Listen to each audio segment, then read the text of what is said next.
to see all of you here. My journey in sticking up for voting rights has been going on for several years. So I can't tell you, I did it, it originally began by myself. And so to see all of you here turning up and finally waking up to the fact that our voter integrity in the state is compromised.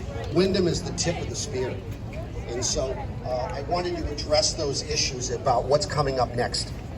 We have HR 1 that everyone has been talking about and how to prevent it from happening. But here's my perspective for today. Besides the Windham issue, we have another problem. They want to run another fraudulent election. What do I mean by that? They're not listening to us. They don't care.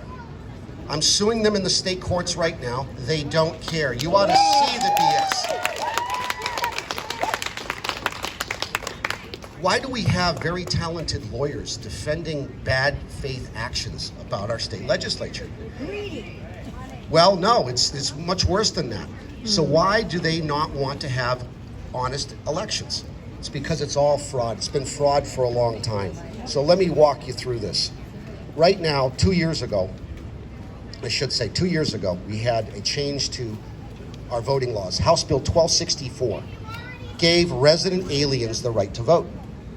You like that? College kids can show up to vote. It's still on the books. They want to conduct another election allowing out-of-staters the right to vote here. You like that? No. So the next step is, do you realize that the right to vote is secured by your state constitution, right?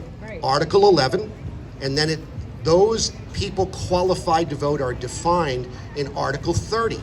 Which says, and every person qualified as the Constitution of the state provides, not the legislature, not the executive, not the judicial branch, okay? These people have become drunk with power, they've turned into narcissistic sociopaths, and they don't care. They want to continue to do their own thing. So an inhabitant is the legal definition of a qualified voter. It's used 20 places in the state constitution. Yet the legislature, think about this, your elected body wants to now make its own rules as to how it elects itself.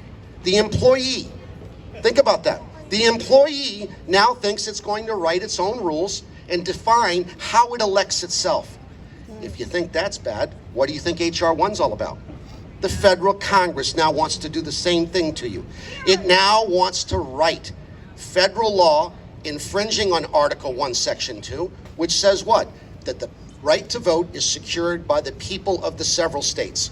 When the founding fathers got together and they wrote the U.S. Constitution, the very first thing they secured for the people of New Hampshire and the other colonies was the right to vote. It was a state right. The people of the several states have the authority to select their delegates. Again, the employee-employer relationship, trustee-trust, right? So that's what we secured for ourselves.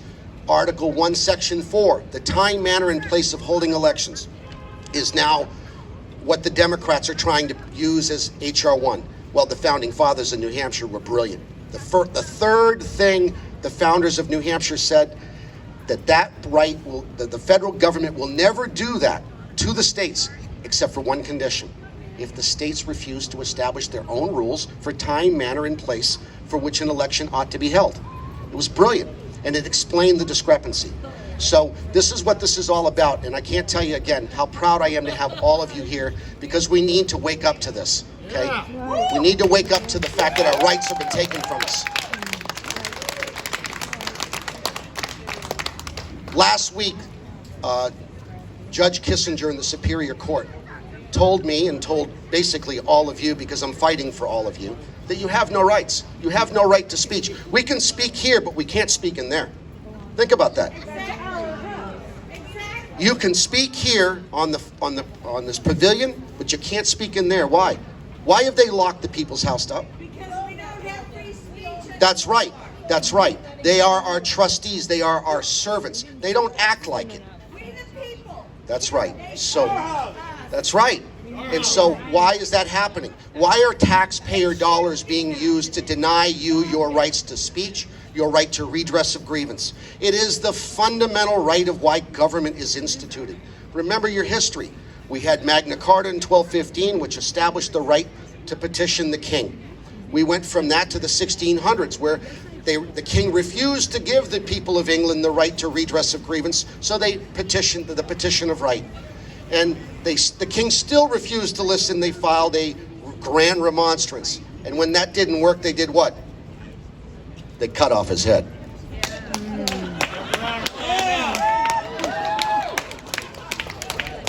The next point in history, and I'll close out with this.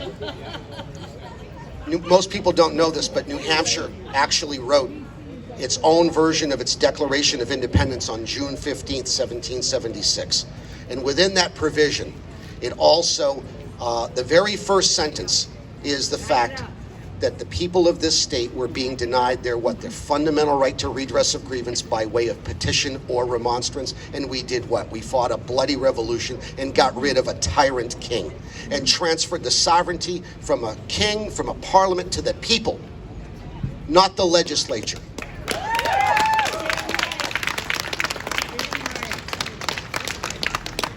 Listen, folks, we have to vet the entire political class in the state. Anyone who's listen, there are lots of great public servants out there that are honorable people who are doing an honorable job. So this doesn't apply to them, okay?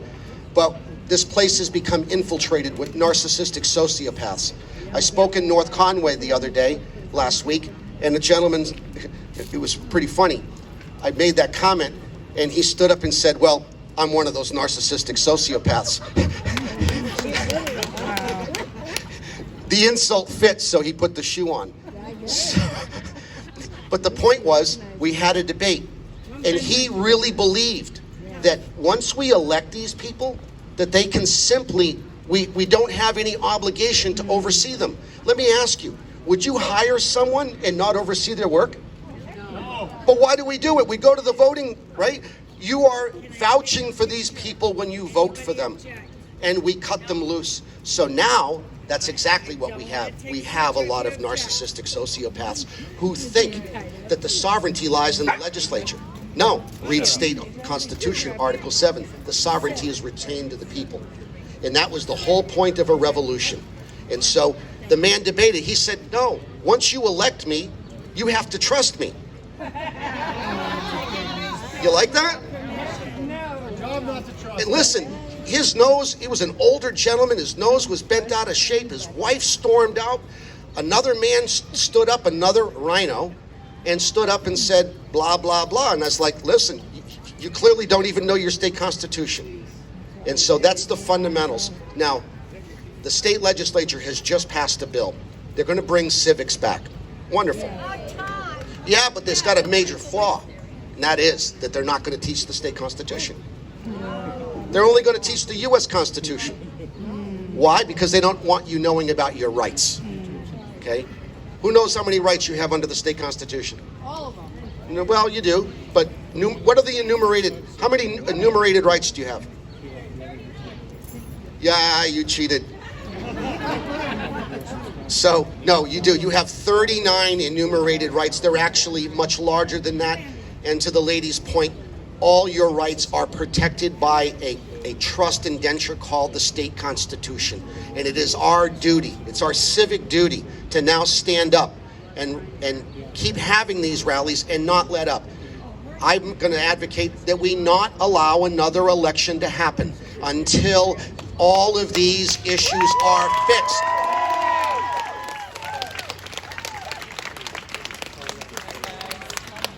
Again, thank you very much, and have a wonderful day. There's lots of good people behind me. Thank you.